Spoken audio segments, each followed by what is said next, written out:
Hi everyone and welcome to our channel.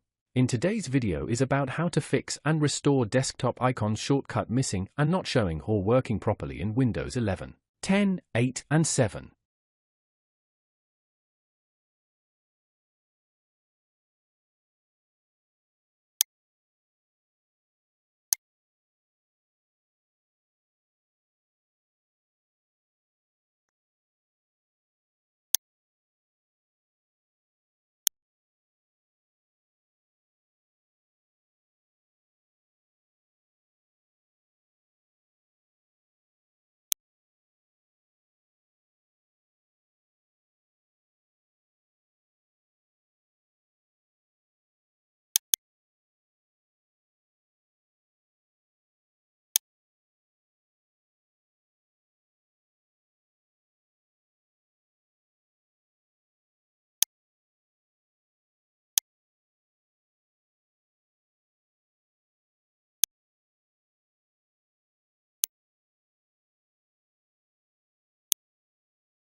If you found this video helpful, please like to encourage us and subscribe to our channel. Leave comment and share it with others so they can benefit too.